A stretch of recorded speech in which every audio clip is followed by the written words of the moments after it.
받아주시옵소서.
주 나의 인도자 항상 함께 하시네.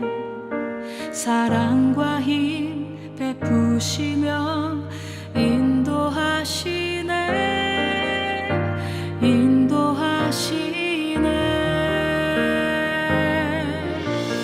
나의 가는 길 주님 인도하시네. 그는 보이지 않아도 날 위해 일하시네. 주 나의 인도자 항상 함께 하시네. 사랑과 힘 베푸시며 인도하시네.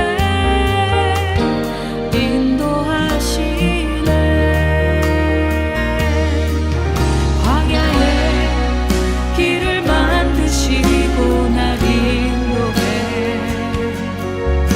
사막에 강 만드신 것 보라.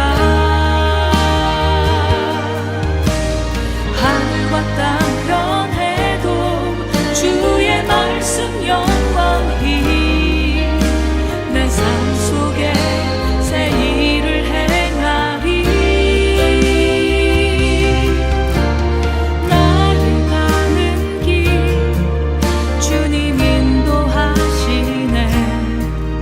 그는 보이지 않아도 날 위해 일하시네. 주 나의 인도자 항상 함께 하시네. 사랑과 힘 베푸시며 인도하시네.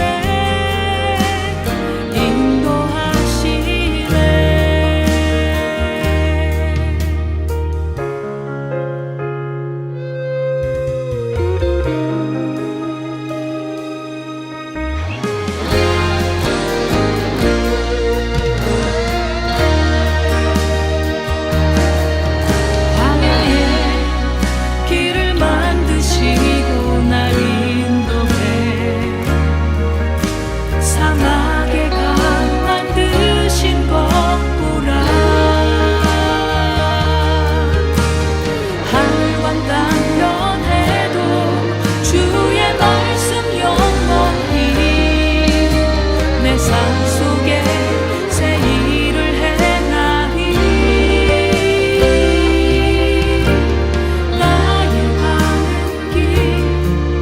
주님 인도하시네. 그는 보이지 않아도 날 위해 일하시네. 주 나의 인도자 항상 함께 하시네. 사랑과 힘 베푸시며 인도하시네.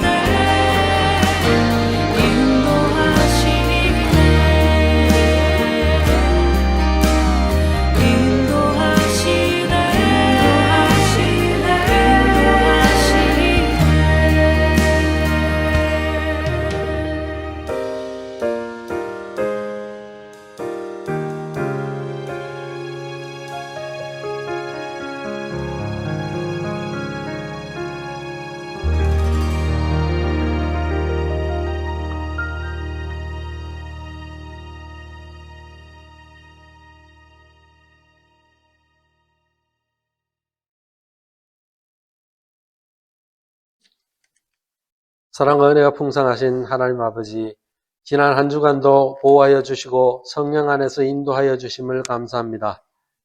이 시간도 하나님을 간절히 사모하는 심령으로 주님 전에 나와 예배드리오니 찬송과 영광 받아 주시옵소서.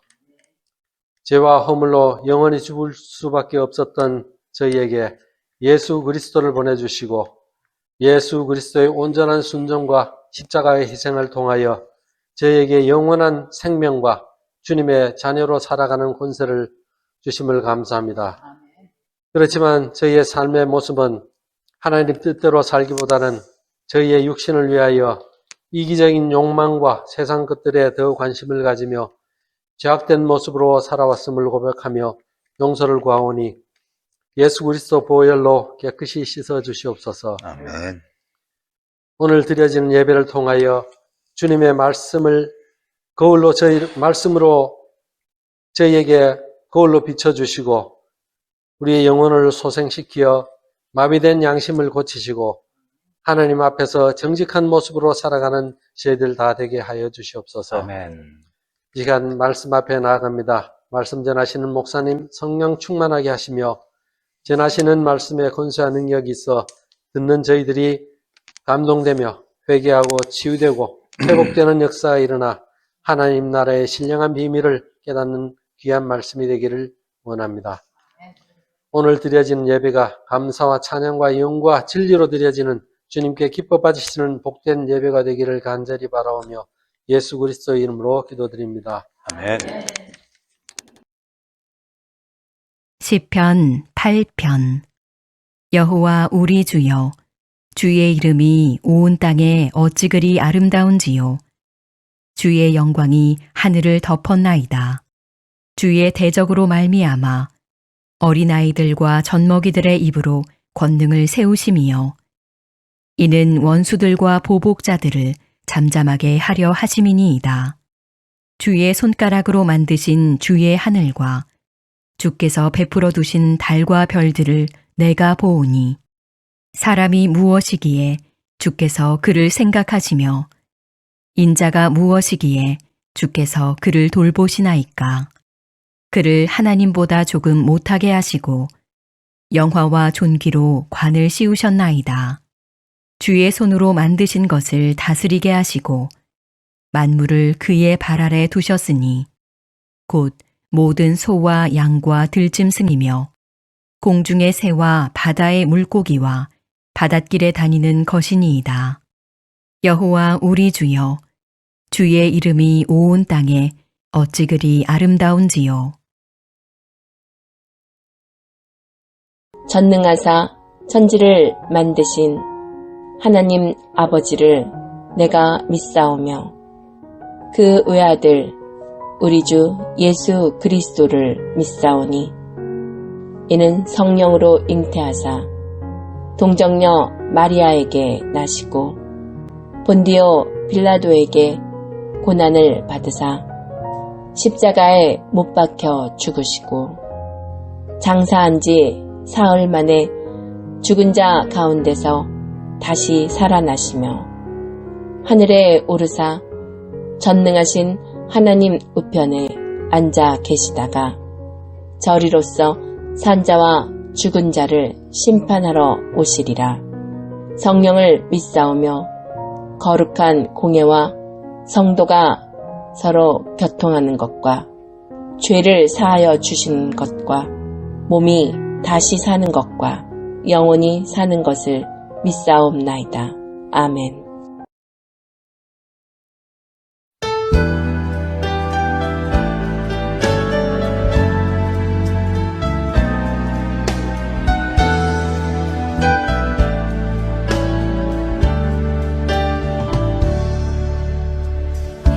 예수 그 이름 나는 말할 수 없네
하나님, 우리 예수교회 주신 말씀 사도행전 4장 10절과 11절 말씀입니다.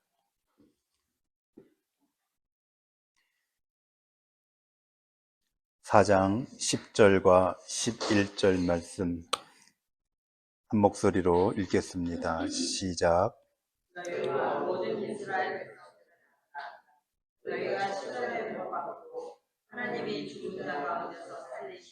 나사렛 예수 그리스도의 이름으로 이 사람이 건강하게 되어 너희 앞에 섰느니라.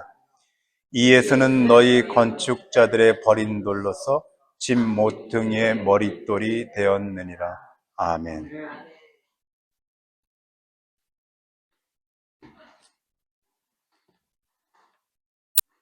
오늘은 생명돌 위에 세워진 교회, 생명돌 위에 세워진 교회라는 제목으로 하나님의 말씀을 증거하겠습니다. 예수님이 십자가에 못 박히신 시간은 아침 9시였습니다. 그리고 그때로부터 6시간이 지난 오후 3시에 운명하셨습니다. 예수님이 운명을 하시자 그 예수의 죽음을 확인하기 위해서 로마 군병이 그가 가지고 있던 길고 날카로운 창으로 예수의 옆구리를 깊게 찔러 넣었습니다. 그때에 예수의 구멍난 그 옆구리에서 물과 피가 쏟아져 나왔다고 성경은 증언하고 있습니다. 의학적으로 사람이 사망을 하면 그 혈액은 혈청과 혈액으로 분리가 된다고 그렇게 말합니다. 혈청은 피의 90%를 차지하는 물입니다. 그러므로 예수의 구멍난 그 옆구리에서 피와 물이 분리되어서 쏟아져 나왔다는 것은 그 예수가 죽되 완전히 죽었다는, 죽음을 확인하는 사망 확인서와 같은 것이었습니다. 그러나 우리가 아는 것처럼 그 예수님은 다시 살아나셨습니다. 완전히 죽은 그 예수가 다시 살아났다고 하는 것은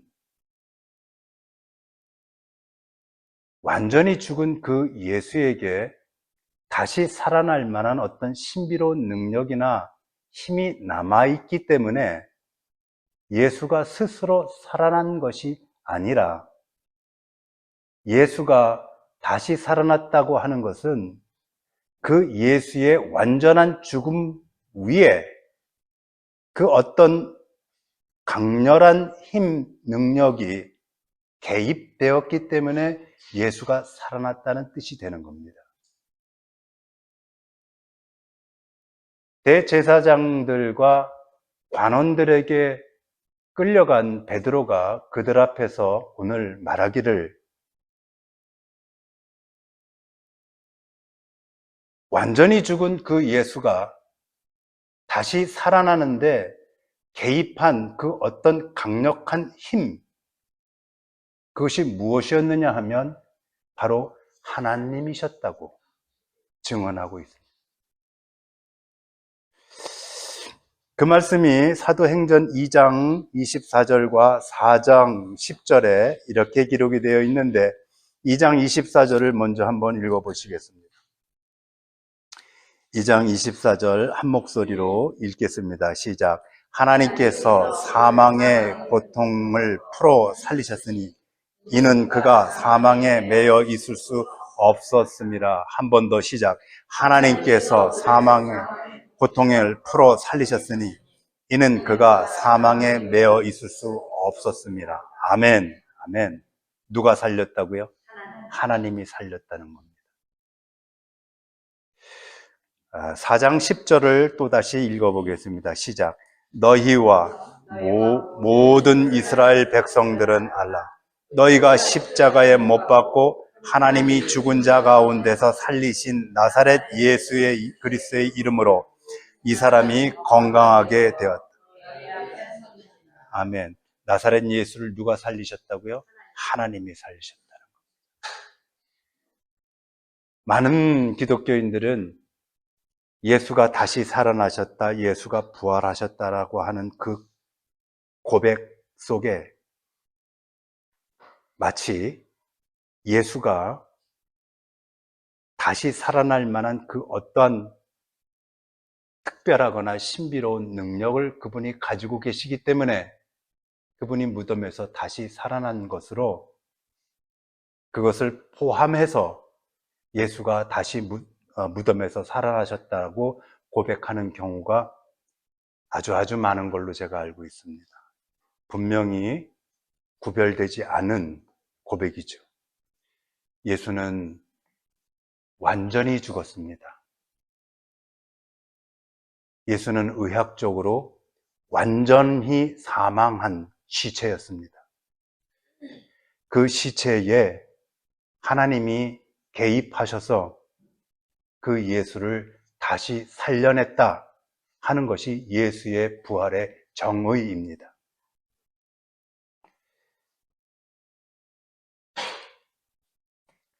당시에 사람들은 예수가 십자가에서 죽을 만한 큰 죄를 저질렀기 때문에 당연히 죽었다고, 당연히 죽임을 당했다고 생각을 하고 살았습니다. 그래서 예수를 십자가에 못 박을 때 그 십자가 맨 꼭대기 위에는 예수의 죄명을 기록한 명패, 죄패가, 이만한 죄패가 그 십자가 꼭대기 위에 같이 붙어 있었습니다. 그 명패는 십자가에 달린 모든 죄인들은 그가 누구이며 그가 왜 죽었는지를 분명하게 밝히는 것이라서 매우 중요했습니다.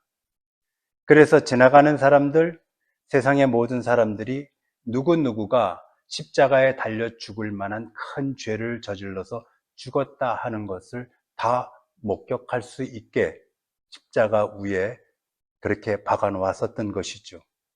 예수도 예외가 아니었습니다.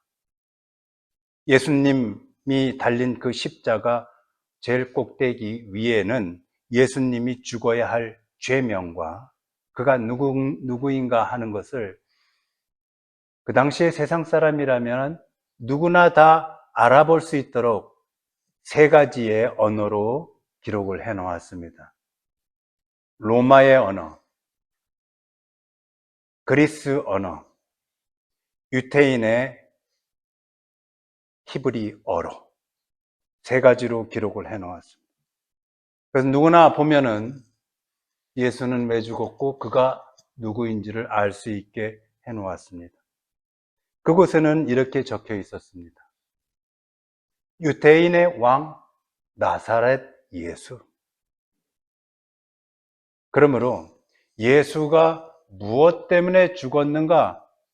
한마디로 정리하면 예수가 유대인의 왕이라고 떠들고 다녔기 때문에 죽었다 이겁니다. 그들에게 왕은 오직 하나님, 여호와 한 분뿐이었습니다. 그런데 예수가 자신이 유대인의 왕이라고 하나님을 사칭하고 다녔기 때문에 하나님을 사칭하고 다닌 이단 종교의 우두머리였기 때문에 예수를 십자가에 못 박았다 하는 것이 예수가 십자가에 못 박힌 죄명입니다. 그리고 그는 누구인가? 나사렛, 목수 요한의 아들 나사렛 사람 예수다. 이것이 십자가 꼭대기에 못 박은 그의 죄표에 적혀 있는 내용이었습니다.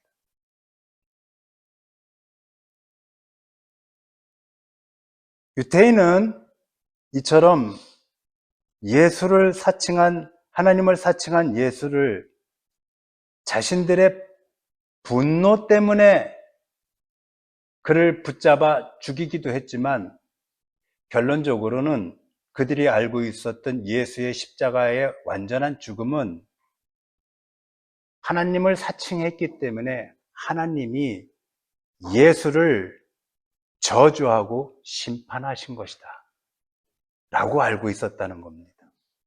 그러므로 예수는 하나님의 진노에 의해서 나를 사칭한 너 예수를 증오하고 진노하사 심판하신 것이 십자가 형벌이다. 이것이 당시에 예수가 죽었을 때 그 시대의 모든 사람들의 생각이었습니다.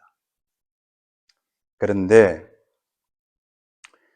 오늘 사도 베드로가 붙들려 가서 하는 말은 그들이 알고 있는 것과는 정반대의 것입니다.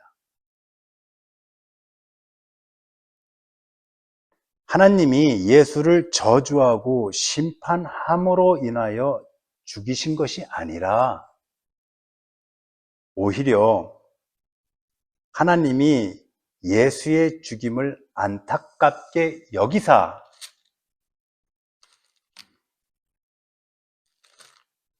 하나님께서 사망의 고통을 풀어 살리셨도다.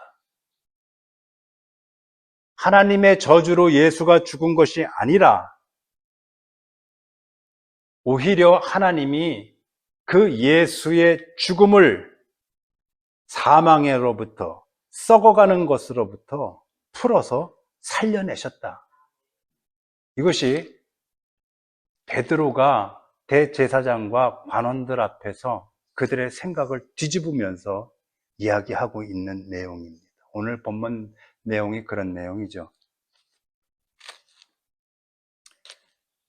하나님이 예수를 그렇게 살려내심으로 인하여 예수는 하나님께서 혐의 없음, 죄 없음, 너희들이 내린 그 십자가의 판결은 무효다, 유효다, 무효다, 잘못된 것이다. 그러므로 예수가 하나님의 진노와 심판을 받을 자가 아니라 오히려 이제는 너희가 하나님의 진노와 심판을 받을 자가 되었다 하는 것이 베드로가 대제사장과 관원들 앞에서 말하고 있는 선언이에요. 이쯤 되면 우리가 알고 있는 대제사장과 관원들은 입에 거품을 물고 달려들어야 합니다. 자신들의 모든 생각, 판단, 재판, 판결, 가치관, 이 모든 것을 베드로라고 하는 사람 같지도 않은 어부 하나가 와서 다 부인하고 뒤집어 놓았을 때 대제사장들과 관원들은 그쯤 되면 입에 거품을 물고 사도 베드로에게 달려들어야 하는 것이 맞죠. 우리가 아는 것대로라면은. 그런데 오늘 본문에서는 그들이 잠잠합니다. 그들이 그 어떤 반론도 내놓지 않습니다. 왜 그런가? 그 이유가 4장 14절에 이렇게 기록이 되어 있습니다. 시작. 또 병 나은 사람이 그들과 함께 서 있는 것을 보고 비난할 말이 없는지라.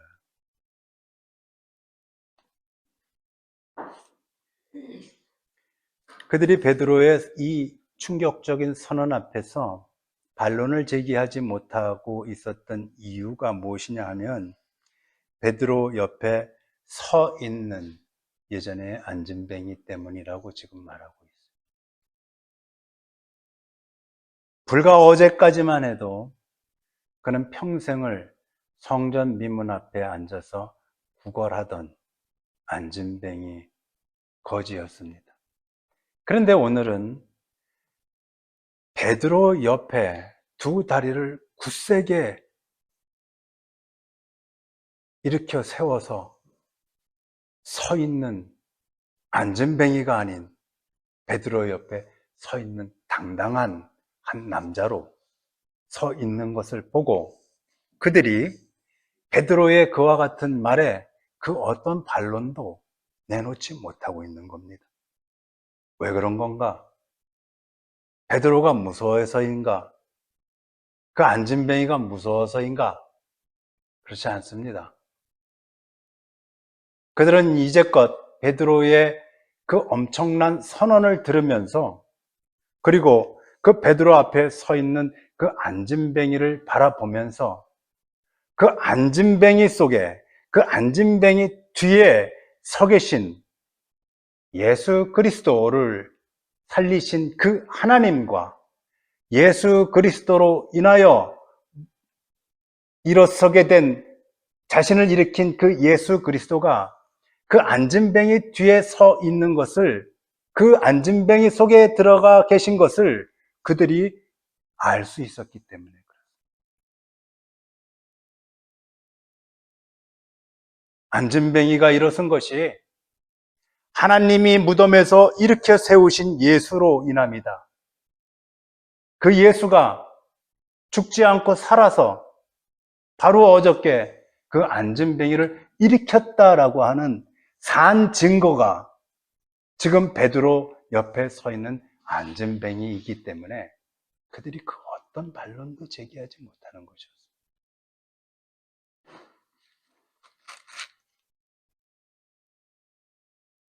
우리 안에 예수를 살려내신 하나님, 우리 안에 그 살아나신 예수 그리스도, 그리고 그분이 우리에게 보내주신 성령님, 이 삼위일체의 하나님이 우리 안에 계실 때 그 어떤 권세도, 그 어떤 어둠의 세력도, 그 어떤 망함도, 실패도 존재하지 않게 되는 겁니다. 그 모든 것도 다 이겨낼 수가 있는 것입니다. 그것들이 우리를 함부로 하지 못합니다. 나사렛 예수의 이름으로 물리칠 때 그것들은 그 어떤 권세도 세력도 없는 존재들이 되어버리고 마는 것입니다. 베드로와 요한 정도라면은 말 한마디면은 그 자리에서 그를 죽일 수도 있는 그 권세가들이, 그 어둠의 세력들이 그 어떤 반론도 제기하지 못하는 이 현장을 통해서 베드로와 그 안진뱅이 뒤에 계신 하나님과 예수 그리스도 그리고 성령님이 삼위일체의 하나님으로 함께 계시다는 것을 그들이 알고 있었기에 그 베드로와 안진뱅이에게 그 어떤 손도 대지 못하는 것을 보면서 저와 우리 모두가 우리 안에 계신 삼위일체의 하나님, 그 하나님의 이름으로 우리 삶에 끼어드는 수많은 어둠의 세력들을 물리쳐 나가는 은혜가 있기를 축복해드립니다. 이제 본문 11절을 읽겠습니다. 한 목소리로 읽습니다. 시작. 이 예수는 너희 건축자들이 버린 돌, 집 모퉁이의 머릿돌이. 한 번만 더 읽죠. 시작. 이 예수는 너희 건축자.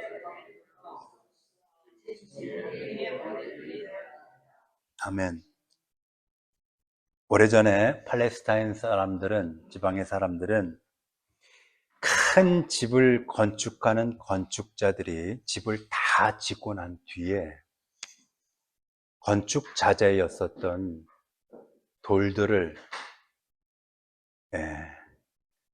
근처에 버리고 갔습니다. 그럴 때 어떤 사람이 그곳을 지나다가 때마침 자기에게 딱 알맞는 버려진 돌 중에서 자기에게 딱 알맞겠다 싶은 돌 하나를 발견합니다. 그리고 그 돌을 가져다가 자기가 지으려고 하는 자기 집에 주춧돌로 삼습니다. 기초석으로 삼는다는 거죠.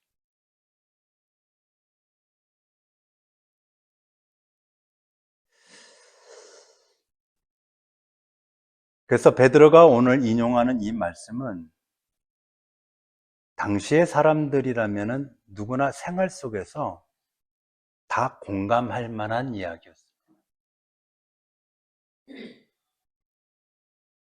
수천 년 전 팔레스타인 사람들, 그 지역에 사는 사람들이 자기가 돌을 깎아서 자기가 산 돌로 자기 가족이 살 만한 집을 짓는다는 것은 거의 불가능한 일이죠. 그런데 때마침 지나다가 보니 아주 쓸만한 돌이 있어서 그 돌을 가져다가 소중하게 자기 집 짓는데 사용을 해서 자기 집을 지었다. 그 이야기입니다, 이게. 그런데 베드로가 하는 이 이야기는 자신이 꾸며서 하는 이야기가 아니라 어디 전해 내려오는 민족의 이야기가 아니라 이 이야기는 시편 118편에서 다윗 왕이 노래했었던 그 시 중에 한 대목을 그대로 인용을 해서 지금 이야기하고 있는 중입니다. 그래서 오늘 저와 여러분이 시편 118편 말씀을 함께 찾아 읽어보려고 합니다. 제가 가진 성경으로는 888쪽 구약에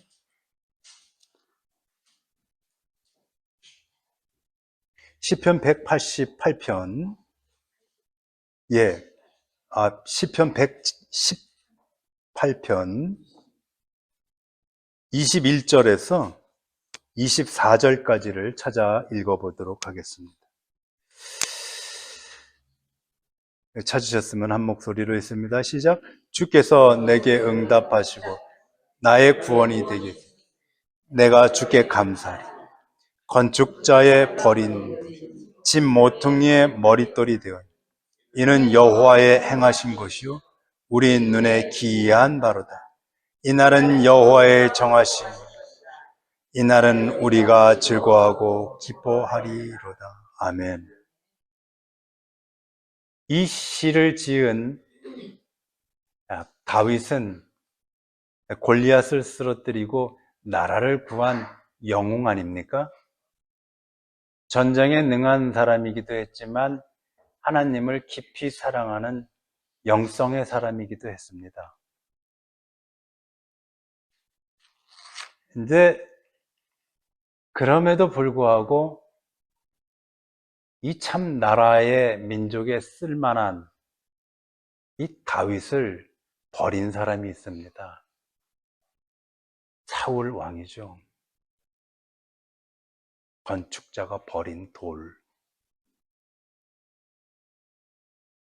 사울은 다윗을 증오하고 질투했습니다. 그래서 사울은 당시에 3,000명의 특수부대를 동원을 해서 다윗을 전국적으로 이잡듯이 뒤지면서 추격했습니다. 유대 나라는 아주 조그만 나라죠. 무슨 울창한 숲으로 우거진 나라도 아닙니다. 온통 돌밭이요 사막이요. 3,000명의 특수부대가 이잡듯이 잡을 때, 뒤질 때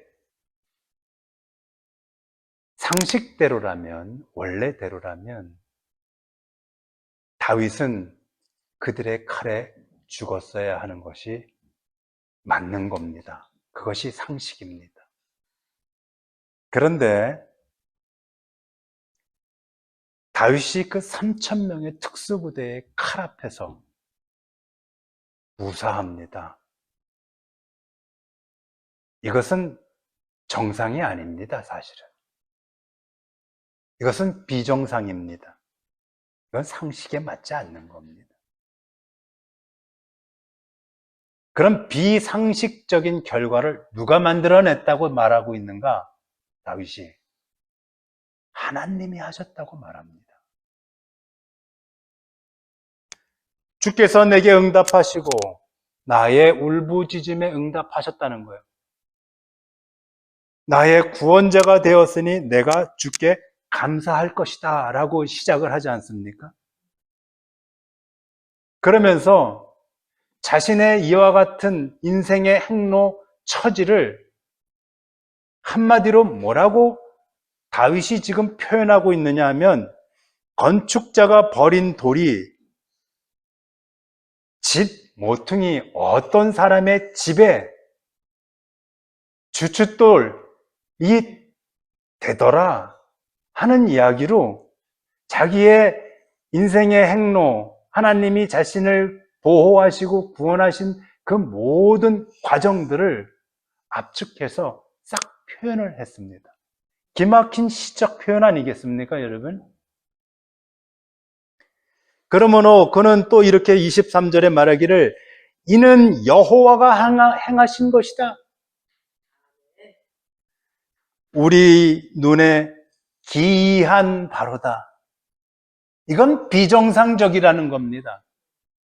비상식적이라는 겁니다. 이건 이성적이지 않다는 겁니다. 원래는 이럴 수가 없는 것이랍니다. 예상하지 않은 겁니다.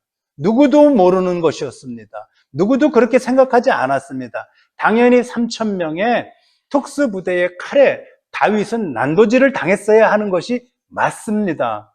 사울도 그럴 줄 알았습니다. 자신했습니다. 그런데 그게 안 됐습니다. 이게 성도의 인생이다 이겁니다. 이게 성도의 인생입니다. 그래서 저는 항상 아주 자주 생각하는 게 있습니다. 뭐냐? 내 인생에 어떤 일이 어떻게 일어날지 아무도 몰라. 예수 교회에 어떤 일이 어떻게 일어날지 아무도 몰라. 예상하거나 추측하거나 뻔하거나 상식적이거나 예측 가능하지 않은 것이다 하는 겁니다. 믿으시면 다 같이 아멘 하시죠, 여러분. 하나님을 스스로의 내 마음으로, 우리같이 어리석고 미련한 것들의 마음으로 재단하고 정리하고 상상하고 측정하면 안 된다 하는 것이죠. 우리에게는 하나님께서 어떤 일을 어떻게 베풀으실지 누구도 몰라요. 누구도 몰라요. 그게 바로 내 인생에 어떤 일이 어떻게 일어날지 아무도 모른다네. 이게 바로 소망입니다. 소망. 그 소망을 품으시기를 축복해 드립니다. 그래서 다윗은 이렇게 말해요. 이날은 여호와의 정하신 것이라 이날에 우리가 즐거워하고 기뻐하리로다. 기쁘다는 거예요. 그렇게 자신의 인생의 길을 놀랍게 인도해 오신, 내 뜻대로 내가 원하는 대로 그렇게 해서 놀라는 것이 아닙니다. 성도는, 저는 그렇게 해서 놀라는 사람 하나도 못 봤어요. 내가 생각하지 않았던 것들이 내 삶의 현장에서 이루어지는 것을 보면서 놀라는 것이 성도들의 인생이다 이겁니다. 내가 원했던 건, 내가 계획했었던 것이 이루어지는 것이 뭐 그렇게 놀랄 일입니까? 아니요, 안 놀라게 돼요. 교만하게 돼요. 자만하게 돼요. 거봐, 내가 뭐라 그래? 내 이럴 줄 알았다니까? 다 준비한 거야, 내가. 기도해서 그래. 이딴 말 한단 말입니다. 어라? 이건 또 뭐지? 이건 전혀 생각하지 않은 일이 내 가정에 생겨버렸네? 내 교회에 생기네? 우와, 이게 놀란다는 겁니다. 그래서 기이한 일이다. 그렇게 지금 다윗이 이야기해요. 그런데 베드로는 오늘 이 말씀을 무려 자기가 태어나기 1000년 전에 다윗 자신의 조상 다윗이 했었던 이 고백을 그대로 가져다가 지금 대제사장과 관원들 앞에서 지금 선포해 버리고 있어요. 이 말은 뭐냐면, 다윗이 했었던 이 고백은 다윗 개인 인생의 이야기가 아니라 하나님께서 다윗을 사용해서 우리들에게 들려주시는 메시지가 있는데 그것이 예언이다. 누구에 대한 예언이다? 이 땅에 오신 예수 그리스도에 대한 예언이었다라고 하는 것을 지금 관원들과 대제사장 앞에서 선언하고 있는 중입니다. 말이 되지요. 너희들이 우리들의 조상 다윗이 시편 118편 22절에서 했었던 말씀을 너희가 다 기억하는 존재들 아니냐? 이 대제사장들아 너희는 달달 외우고 있었지. 그런데 그것이 다윗 개인의 인생의 이야기더냐? 아니다. 오늘날 지금 여기서 이루어진 그 예언이었다. 봐라. 너희는 예수를 아무짝에도 쓸모없는 돌멩이인 줄 알고 십자가 위에 내버렸지. 그러나 그 버려진 돌, 예수를 하나님이 그것을 소중히 들여다가 우리들에게 어떻게 사용을 하시더냐? 구원의 집으로 사용하시지 않더냐? 이것이 오늘 베드로가 사도행전 4장 11절에서 건축자의 버린 돌이 모퉁이 돌이 되었다는 그 시편 118편을 인용한 이유입니다.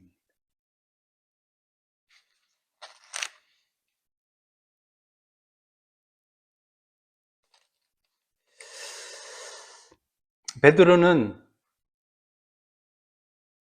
이날 이후에 풀려나죠.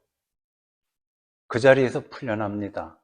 앞서 말씀을 드린 것처럼 그들이 그 어떤 반론도 제기하지 못하죠. 속은 끓었을 겁니다.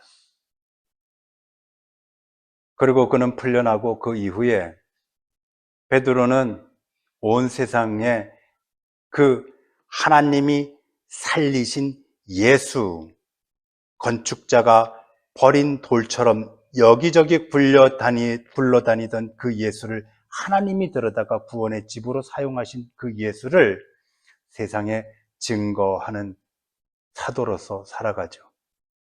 특별히 베드로는 소아시아 지방, 지금으로 말하면 터키 일대에 여러 개의 작은 초대 교회들을 개척했습니다. 대부분이 이방인들이었겠죠. 아니면 디아스포라, 고국을 떠난 유대인들이었겠죠. 그래서 그 소아시아 지방에는 여러 개의 교회들이 세워졌습니다.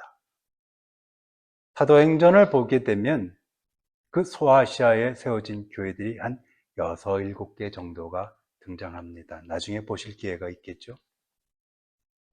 그런데 문제는 이 작은 초대 교회들이 당시에 그 유명한 기독교 핍박자 네로 황제의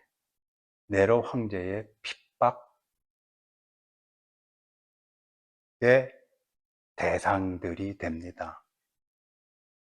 그러니 여러분,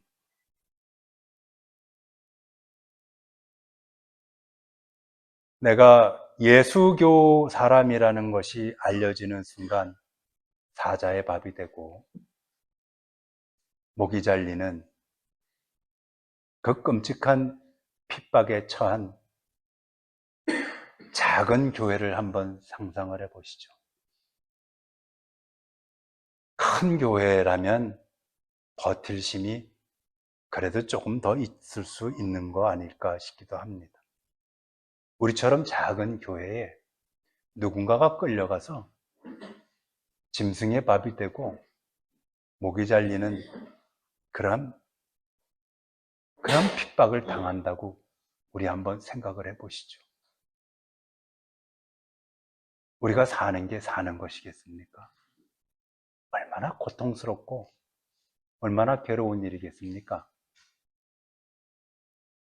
그때에 베드로가 그들에게 보낸 편지가 베드로 전서와 베드로 후서입니다.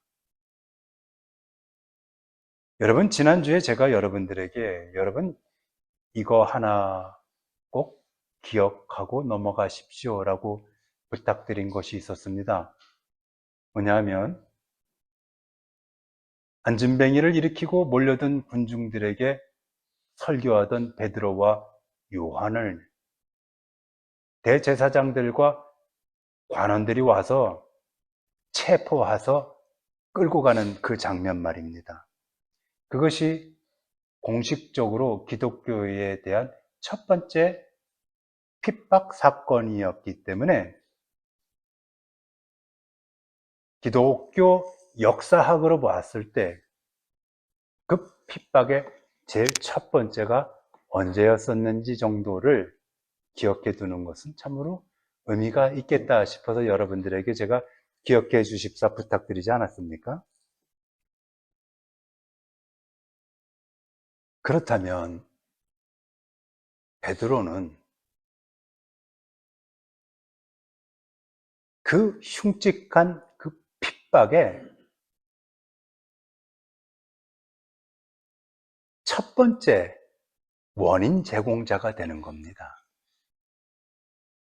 베드로가 그날 잠잠히 있었더라면 다음부터는 안 그럴게요. 조심하겠습니다. 저 그냥 갈릴리 고향으로 돌아갈게요. 없었던 일로 하십시오. 했었더라면 기독교의 핍박은 시작되지 않았어요. 제가 그러지 않습니까? 이 기독교의 핍박이 다음 장으로 이어지면 스데반의 핍박으로 이어지고 그 자리에 살기등등한 사울, 훗날 바울이 서 있고 이 수많은 일들이 마치 고리처럼 이어져 나간다는 말입니다. 그 제일 첫 번째 시발점 앞에 서 있었던 자가 누구냐? 베드로였습니다. 자신이 모든 그 끔찍한 핍박의 첫 시발점이었었다는 것을 잘 알고 있는 그 베드로가 자신이 소아시아 지방에 세운 그 작고 갸냘인 초대 교회들이 끔찍한 그 핍박을 받는다는 소리를 들었을 때 그 베드로의 마음이 어떠했겠습니까, 여러분? 어떠했겠습니까? 한번 표현을 해보시죠.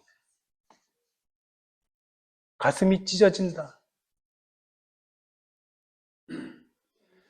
뭐 이런 말할 수 없었겠죠. 그런데 베드로는 베드로 전서와 베드로 후서를 보내면서 그들을 그런 식으로 내 마음도 그렇다. 그런 식으로 위로하지 않습니다. 성령 하나님은 베드로의 입술과 베드로가 쓰는 그 편지를 통해서 그 교회를 그렇게 다독거리고 위로하지 않습니다. 성령께서. 뭐라고 그러는가? 베드로전서 2장. 제가 가지고 있는 성경, 신약 성경 378쪽.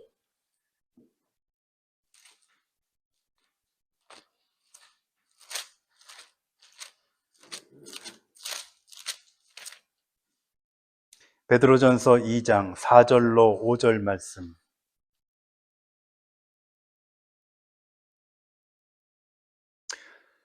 찾으셨으면 한 목소리로 시작.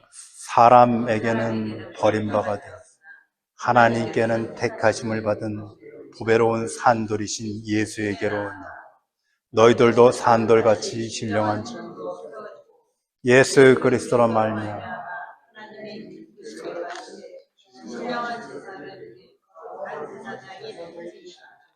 아멘. 베드로는 이 편지를 통해서 그 힘들고 고통스러운 그들에게 자신도 힘들고 고통스럽다.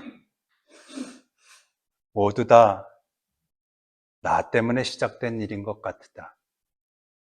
그딴 소리 하지 않습니다. 오히려 그 편지 속에 하나님을 향한 감사와 기쁨을 가득 담아서 보냅니다.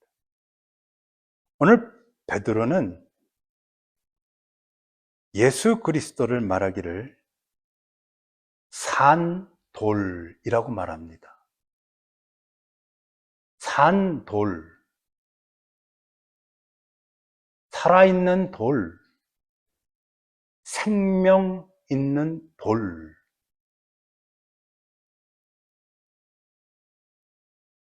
베드로가 대제사장과 관원들에게 처음 잡혔을 때 그는 시편 118편에 있는 말씀을 인용하면서 예수를 뭐라고 표현했습니까? 돌인데, 버린 돌, 건축자가 버린 돌이라고 인용하고 표현했는데, 오늘 베드로는 자신이 세운 그 작고 갸녀린 초대교회 교우들에게 뭐라고 편지를 쓰느냐? 그 예수가, 건축자가 버린 그 돌, 예수가 산돌, 생명 있는 돌, 생명의 반석, 그렇게 표현을 하고 있는 것 보이십니까, 여러분? 4절 다시 읽습니다. 시작.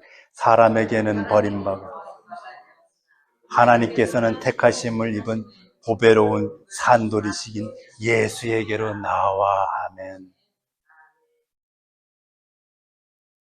너희가 아무리 고통스러운 이 세상에서 너와 내가 지금 살고 있다마는 희망이 하나도 보이지 않는 오직 절망뿐으로 캄캄한 이 세상에서 너와 내가 지금 서 있다마는 교회여 들으라. 우리가 서 있는 곳이 어딘지, 우리가 지금 발을 딛고 서 있는 곳이 어디인지, 너의 교회가 어디에 서 있는지, 너가 어디에 서 있으며 너의 가정이 지금 어디에 서 있는지를 생각해 보자라고 지금 이야기하는 겁니다. 우리는 지금 그냥 돌, 차가운 돌, 생명 없는 돌, 무생물의 그러한 돌이 아니라 뜨끈뜨끈한 예수의 피가 흐르는 생명의 돌, 산돌, 예수 위에 서 있다. 예수 위에서 지금 살아가고 있는 중이다. 예수와 함께 살아가고 있는 중이다. 지금 이 말 해주고 있는 중이다. 이것은 정말로 다른 겁니다. 지푸라기 하나 잡을 수 있는 것이 없는 그들에게, 오늘 죽을지 내일 죽을지 모르는 그들에게, 오직 절망뿐인 그들의 인생에 성령 하나님께서는 베드로를 통해서 뭐라고 말씀을 하시는가? 너희가 지금 살아가고 있는 너희들의 삶이라고 하는 것은 생명의 예수, 살아계신 예수, 그분과 함께 있다. 지금 이 이야기 해주고 있는 중. 그러므로 너희는 혼자다 아니다. 너희는 혼자가 아니라는 겁니다. 예수 공동체, 좋은 교회 공동체는 왜 중요한 겁니까? 우리에게 무엇으로 힘을 줍니까? 저는 여러분들에게 여러 차례 말씀을 드린 것 같습니다. 개인적으로도 만나면은 말씀을 드린 것 같습니다. 외롭지 않게 사는 것은 매우 중요합니다. 좋은 친구들이 있다는 것은 매우 소중한 겁니다. 신앙 안에서 예수께서 맺어주신 형제와 자매로 좋은 친구를 맺고 살아가는 이 신앙 공동체라는 것은 세상에서 그보다 더 소중한 것은 없습니다, 여러분. 있으면 가져와 보십시오. 이거보다 더 소중한 것이 있으면 가져와 보십시오. 일터입니까? 무엇입니까? 근데 사람들은 이것을 잘 모르는 것 같아서 많이 안타까워요. 여러분 말하는 거 아닙니다.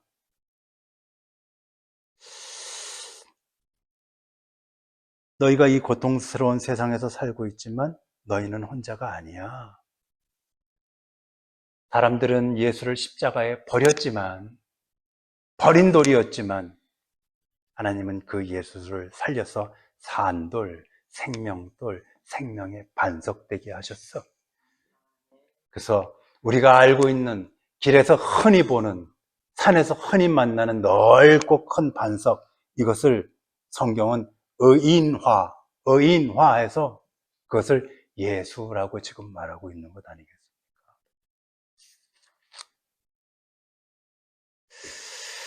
우리 교회가 그린하이츠에 세워진 올드스쿨 홀에 지금 있죠. 상당히 오래된 홀이죠. 우리 교회는 이 올드스쿨 홀이 아니지 않습니까? 우리 교회는 산돌, 생명돌, 생명의 반석 예수 그리스도 위에 세워진 교회입니다. 베드로전서 2장 5절을 함께 읽습니다. 시작. 너희도 산돌같이 신령한 집으로 세워지고 예수 그리스도로 말미암아 하나님이 기쁘게 받으실 신령한 제사를 드리는 거룩한 제사장이 될지어다. 아멘. 너희가 마치 그 산돌, 생명돌, 예수 그리스도와 같이 그분처럼 신령한 집으로 세워져 나갈 것이다. 왜? 산 것 위에는 산 것이 접붙여지기 때문에 그런 겁니다. 산 나무에 죽은 나무를 접목시킨들 그 죽은 나무가 살 수 없습니다. 죽은 나무에 산 가지를 접목시킨다고 해도 그것은 살 수가 없습니다. 살아있는 산돌 생명돌 위에 너희가 살아있는 생명이라서 그 위에서 너희들이 신령한 집으로 세워져 간다는 겁니다. 그러므로 너희는 이제부터 무엇을 해야 하느냐 하는 것도 지금 베드로는 말하고 있습니다. 뭐라고 얘기하느냐? 하나님이 기쁘게 받으실 신령한 제사를 드릴 거룩한 제사장이 될지어다. 무슨 말이냐? 어디 가서 모여서 예배를 드리기가 가능하지 않은 그 핍박받는 그 초대 교회들, 소아시아의 교회들. 그러면은 요번 주에는 모이지 마라. 모였다가 다 잡아가. 다 죽어. 그거 아니라는 거예요. 죽을지언정 하나님이 기쁘게 받으실 신령한 제사, 신령한 예배를 드리는 각자 너희가 거룩한 예배자, 그 예배자들로 살아가라.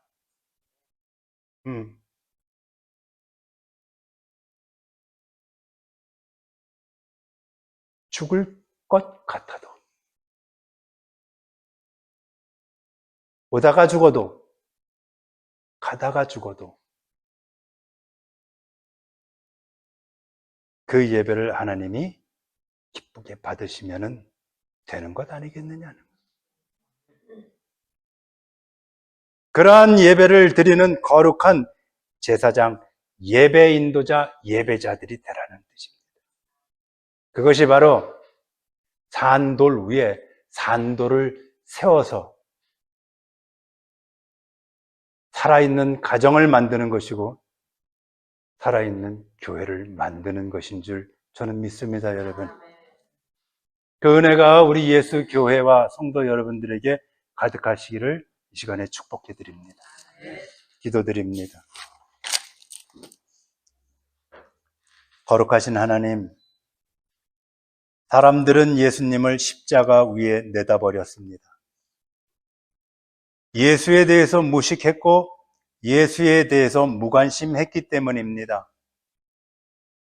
그런 자들은 반드시 예수를 버리게 되어 있다는 것을 우리는 배웁니다. 오직 자신들의 배부른 인생만이 중요했었던 그들은 이 땅에 생명을 주시러 오신 예수를 아무짝에도 쓸모없는 돌처럼 내다버렸습니다. 그러나 하나님은 그 버려진 돌을 소중히 가져다가 생명 살리는 구원자의 집으로 삼아 주셨습니다. 그리고 그 생명 살리는 구원자 예수를 산돌, 생명의 돌, 살아있는 반석이라고 불러주셨습니다. 거룩하신 하나님, 우리 예수 교회를 바로 그 살아있는 반석 위에 세워주셔서 고맙습니다. 반석 위에 세워졌기에 우리들이 살아있는 생명의 성도들이요, 우리들의 인생이 생명력 있는 인생이 되었습니다. 하나님 감사합니다.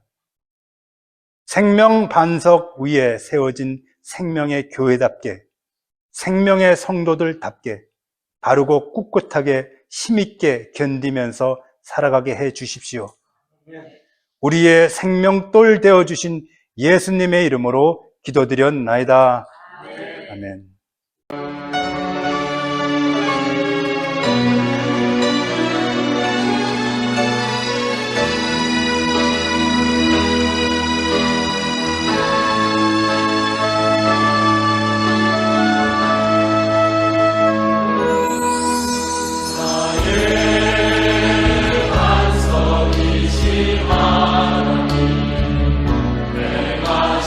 모든 것 완전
하늘에 계신 우리 아버지여, 이름이 거룩히 여김을 받으시오며 나라의 임하옵시며 뜻이 하늘에서 이룬 것 같이 땅에서도 이루어지이다. 오늘날 하늘에 계신 우리 아버지 주옵시고 이름이 거룩히 여김을 받으시오며 자를 사하여 준 것 같이 뜻이 하늘에서 이룬 것 같이 주옵시고 땅에서도 우리를 시험에 들게 하지 마옵시고 우리에게 일용할 양식을 주옵소서. 우리에게 나라와 권세와 지은 자를 영광이 사하여 준 것 같이 영원히 있사옵나이다. 우리 죄를 사하여 주옵시고 우리를 시험에